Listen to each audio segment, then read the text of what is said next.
Welcome to UNESCO Reads, the podcast where we explore powerful ideas behind UNESCO publications and the people who bring them to life. Today, we're looking at a growing but often overlooked threat to global water quality: emerging pollutants. These are contaminants that range from pharmaceuticals and personal care products to microplastics and antibiotic-resistant microorganisms. Substances not yet widely regulated, but increasingly found in the water we drink and the ecosystems we depend on. These pollutants pose complex risks to human health, biodiversity, and sustainable development. So how do we understand them? And more importantly, how do we manage them? To explore this, we're joined by three contributors to the new UNESCO Springer publication, Emerging Pollutants in Water, Protecting Water Quality for the Health of People and the Environment. Sarantuyaa Zandaryaa, Program Specialist at UNESCO and lead editor of the book. Gabriel Eckstein, Professor of Law at Texas A&M University and co-editor. And Vinicius Diniz, a water scientist from the University of Surrey. Let's begin with Sarantuyaa, who led the editorial team and helped shape the publication from the start. At a time when the topic was gaining global urgency and UNESCO's decision to focus on emerging pollutants proved especially timely. As Sarantuyaa explains, there were several key motivations behind the publication. The rapid technological and industrial development over the past decades has introduced new types of pollutants into the world's freshwater resources and the environment. And the limited scientific understanding of these pollutants has hindered the development of appropriate policies to manage these pollutants. So that is what motivated UNESCO to focus on emerging pollutants, which also has led UNESCO's leadership role in research promotion and knowledge generation to help develop sustainable solutions. So these emerging pollutants are linked to the triple planetary crisis: pollution, biodiversity loss, and climate change. These new types of pollutants also pose risks to human health and ecosystems. For example, some pollutants have endocrine disrupting properties which can alter reproductive systems in humans and aquatic organisms such as fish, which can lead to the global biodiversity decline. Some pollutants, persistent pollutants such as PFAS, called forever chemicals, can also accumulate in the environment and aquatic organisms.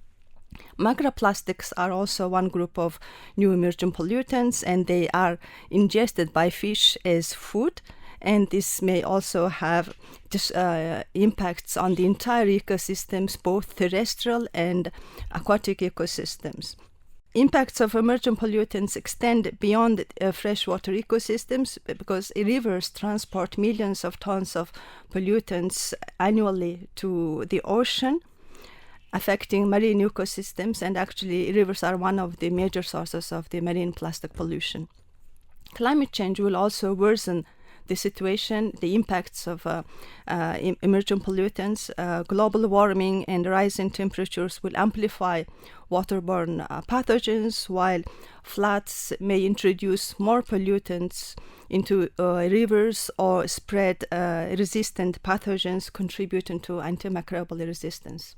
So emerging pollutants in water are a new global challenge, and there is a need to have more scientific research to better understand their sources, effects. That's why UNESCO's leadership role in research promotion and advancing science remains vital more than ever.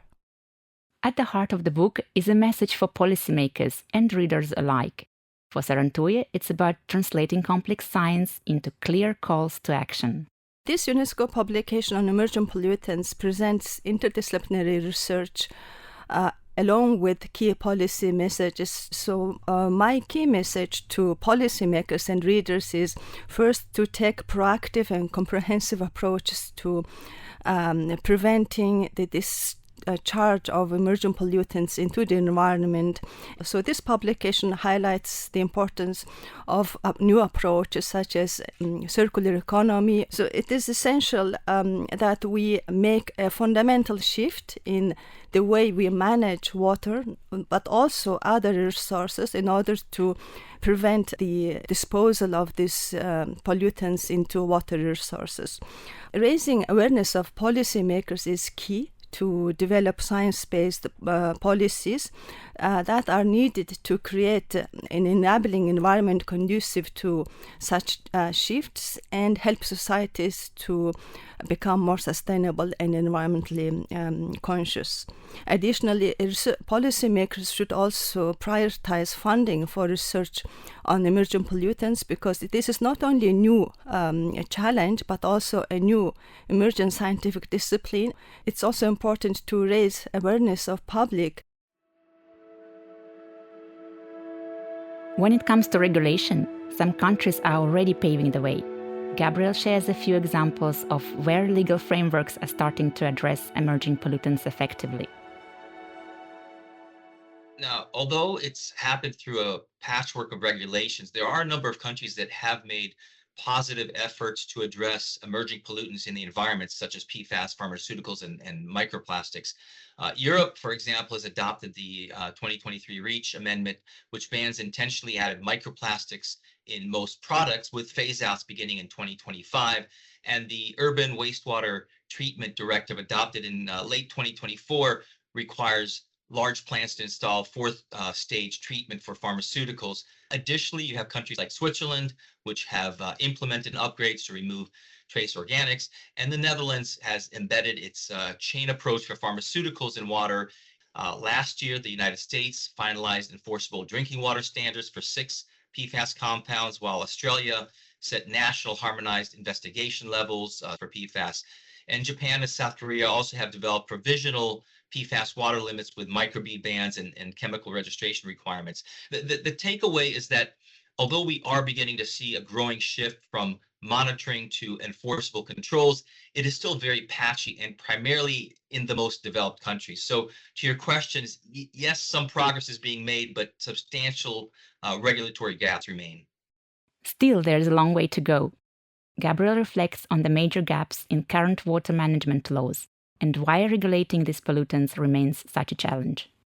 So most water laws were crafted to rein in specific nutrients, metals, pathogens, not the thousands of trace organics that are now detected. I see 4 particular gaps. First, there's hardly any statutes that define emerging pollutants or maintain a dynamic watch list. So new threats are recognized are only after very long delays. And second, regulations remain fixated on addressing the problem at the wastewater treatment stage while ignoring the upstream processes, product formulation, prescribing of pharmaceuticals, and industrial uses. Third, many regulators operate in a data desert. And fourth, diffuse pathways such as runoff largely escape oversight, allowing contaminants to bypass even upgraded plants. Now, as for the barriers, there's a number of them. Toxicology at ultra-low doses and in mixtures remain uncertain. Also, advanced treatments like ozonation, activated carbon, and membranes really raise the cost of treatment, and they spark affordability and equity concerns, especially for small utilities. Additionally, fragmented authority among environment, health, and agricultural agencies, it breeds regulatory ping pong, while chemical producers resist disclosure or substitution requirements, claiming trade and confidentiality harms. For Vinicius, the journey into water research began with a personal spark. He shares what inspired him to work on emerging pollutants and what keeps him engaged in such a complex field. Well, my journey into the world of emerging pollutants started during my undergraduate studies in Brazil, and I remember being completely fascinated by the idea that these pharmaceuticals things we usually associate with medicine and health could end up in rivers, lakes, and even in drinking water resources. That curiosity led me to explore this a little bit further, and then I began to reading more about how everyday substances could persist in the environment long after their use.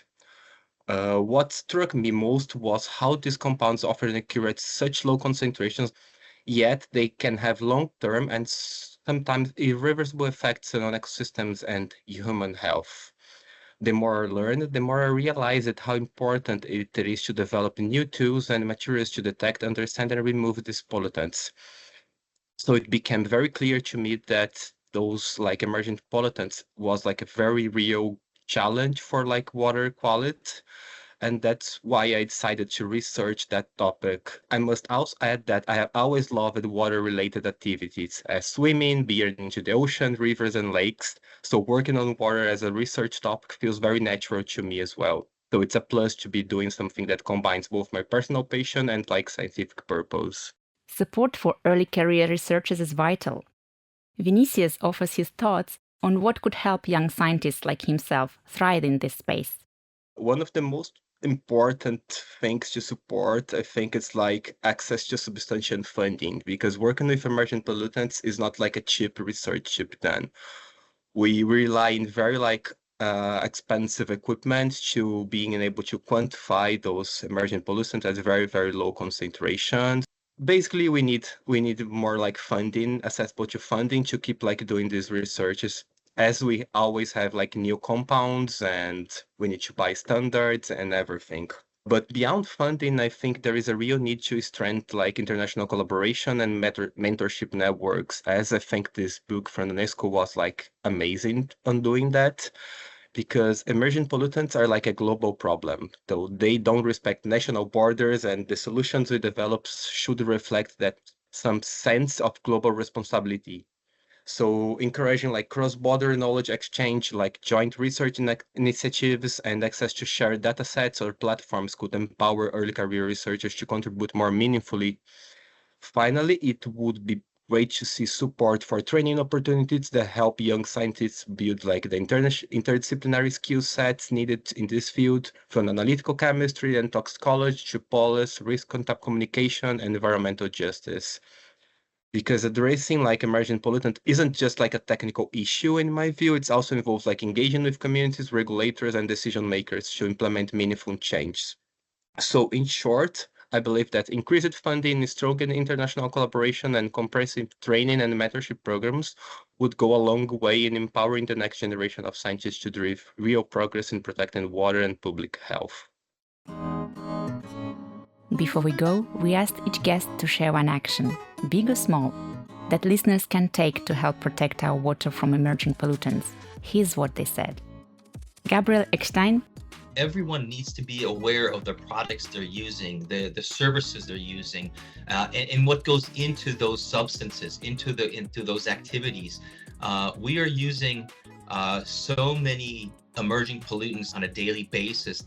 So I think just becoming more aware of all these substances and where they are in our world, I think that would be the one recommendation I have. Sarantuyaa, Zandaryaa. Small mindful choices can make a big difference. So whenever there are alternatives to plastics, for example, we have to make preference to such alternatives, and we have to minimize our daily life's impact on the environment. And Vinicius, Diniz. Well, I think it's the first thing that came in my mind was what I did when I was starting this research was pay close attention to all products that you use daily. All the compounds that are there, for example, if you read like a shampoo or like whatever like you have, like cleaning supplies that you have in your home, you're gonna see like a lot of different chemical names there, and that chemicals might be in the water at some point, and we need to be careful like how to remove them from the water, how to quantify them, if they are like a challenge for water treatment plants or if they pose risks to aquatic biota and to the environment. So this is like my main like recommendation. Pay attention in everything that you use and try to make it like the best decisions for your life. Thank you for listening. Stay curious, keep reading, and join us next time as we explore more books that shape our world.